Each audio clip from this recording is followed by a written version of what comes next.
प्रधानमंत्री नरेंद्र मोदी की अगुवाई में 2014 से 2025 तक केंद्र में रही सरकार ने कई महत्वाकांक्षी योजनाएं लागू की, लेकिन आलोचनात्मक दृष्टि से इनका प्रभाव विवादित रहा है।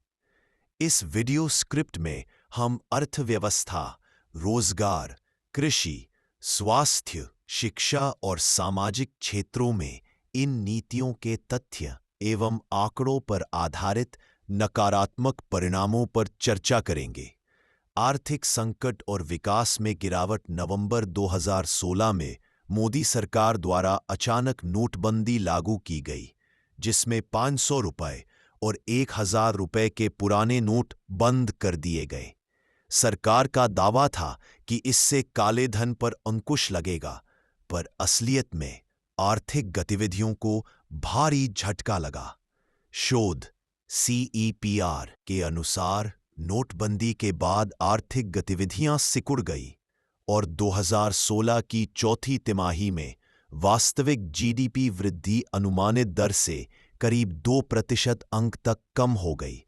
नकदी संकट के कारण ग्रामीण क्षेत्र की काश्तकारी बाजार में मांग टूटी, फल सब्जियों की थोक कीमतों में तेज गिरावट आई और ग्रामीण उपभोक्ता विश्वास डगमगा गया। दोपहिया वाहनों की बिक्री में भी भारी गिरावट दर्ज हुई। GST लागू होने पर अनुपालन लागत बढ़ गई। रॉयटर्स की एक रिपोर्ट के अनुसार GST ने हजारों छोटे व्यवसायों को टैक्स नेटवर्क में खींचा, जिससे अनौपचारिक क्षेत्र के लाखों श्रमिकों की नौकरी पर संकट छा गया।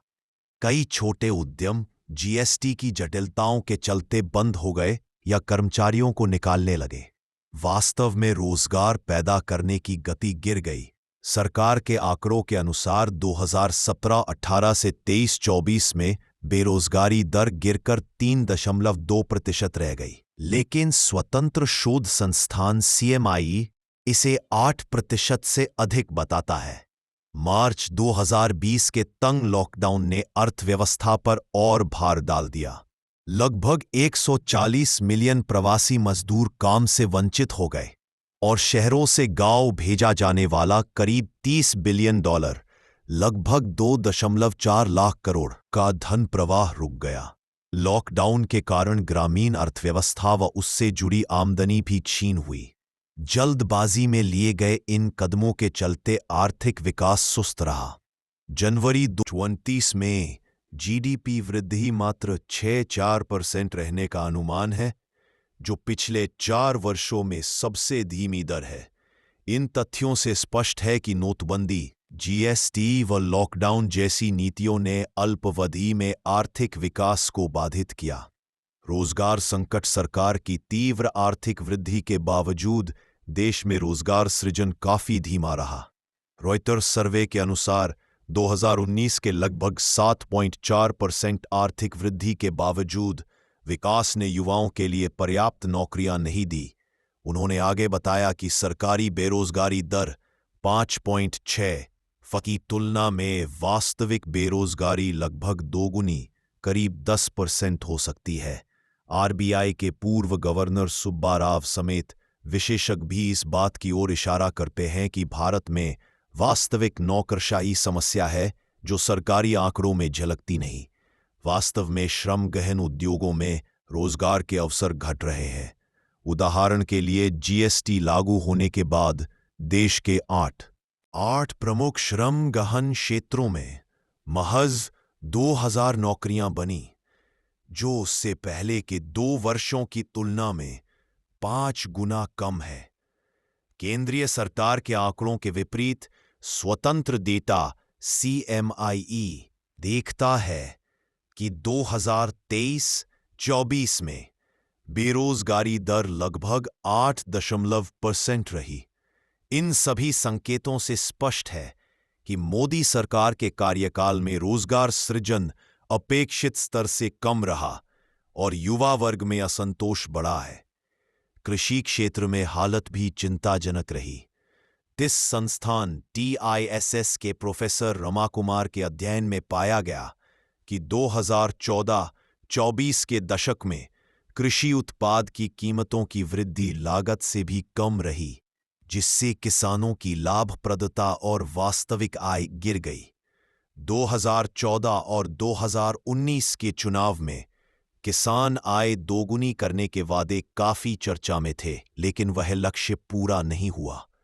मोदी सरकार के 3 विवादास्पद कृषि कानूनों 2020 के विरोध में देश भर में किसान आंदोलन चले। हजारों किसान दिल्ली की सीमाओं पर 1 साल से अधिक समय तक डटे रहे। और अंततः दिसंबर 2021 में सरकार को ये कानून वापस लेने पड़े। किसान संगठनों का कहना था कि इन कानूनों से वे बड़े व्यापारियों के सामने असहाय हो जाएंगे और उनकी उपज के लिए न्यूनतम समर्थन मूल्य का अधिकार खत्म हो जाएगा। हालांकि सरकार का दावा था कि बाजार खुलेगा, पर वास्तविकता ये रही कि किसानों ने सरकार की इन पहलों को अति उचित बताया और आंदोलन किया। किसानों पर अन्य कदमों का भी विपरीत असर रहा। उदाहरण के लिए 2016 की नोटबंदी, जीएसटी सुधार और 2020 में लॉकडाउन ने कृषि वाले घरों को आर्थिक संकट में डाल दिया। इन नीतियों से कृषि अर्थव्यवस्था में विशाल कष्ट हुआ। किसान परिभाषित जरूरतों के सामान जैसे खाद, बीज तक महंगे हो गए।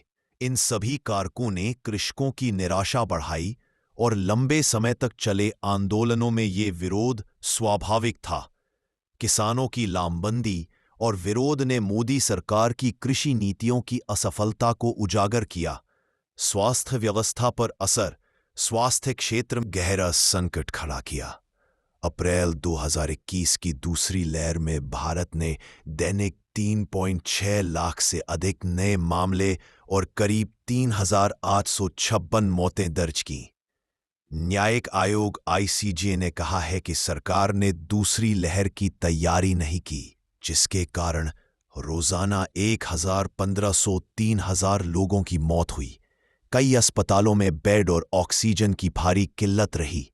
पारिस्थितिक समाधान के अभाव में अस्पतालों में मरीज पलंगों पर चढ़कर या नाक की नब्ज देखकर इलाज कराते दिखे और कई अस्पताल संक्रमित मरीजों को बिस्तर उपलब्ध नहीं करा पाए।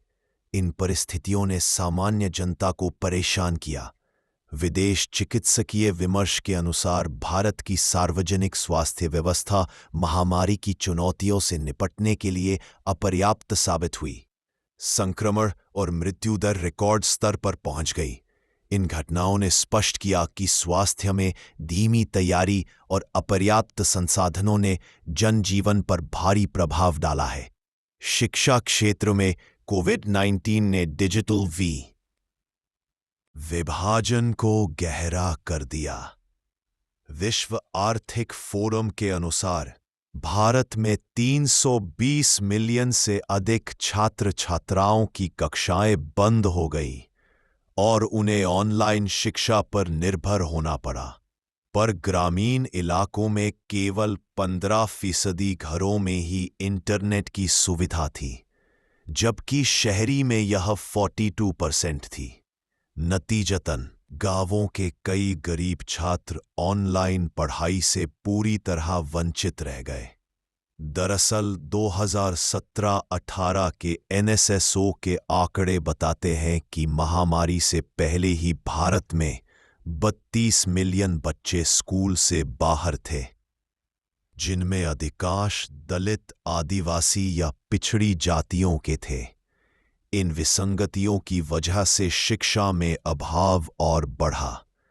कई परिवारों ने बच्चों को पढ़ाई छोड़कर काम पर भेजना शुरू कर दिया।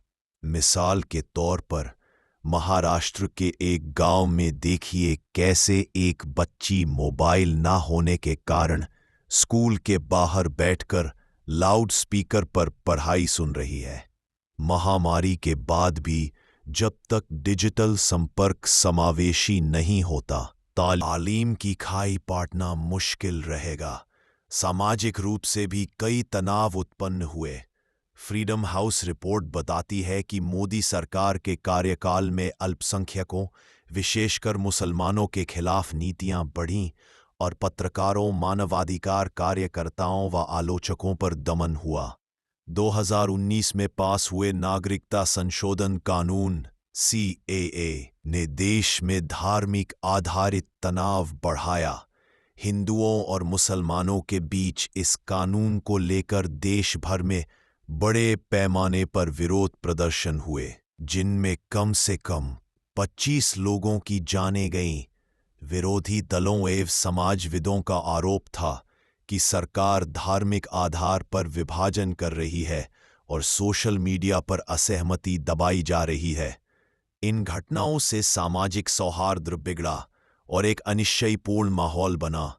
उपरोक्त तथ्यों एवं आंकड़ों से स्पष्ट है कि मोदी सरकार की कुछ प्रमुख नीतियों ने विकास की गति को रोकने एवं सामाजिक आर्थिक विसंगतियां बढ़ाने में भूमिका निभाई है। स्वतंत्र शोध और रिपोर्टें इन नुकसानों की पुष्टि करती हैं। चाहे नोटबंदी हो या जीएसटी हो, किसान आंदोलन हो या स्वास्थ्य व्यवस्था का संकट, चाहे नोटबंदी हो या जीएसटी हो, किसान आंदोलन हो या स्वास्थ्य व्यवस्था का संकट, इनके पीछे के आंकड़े बताते हैं कि योजनाओं की तैयारी और कार्यान्वयन में कमियां रही।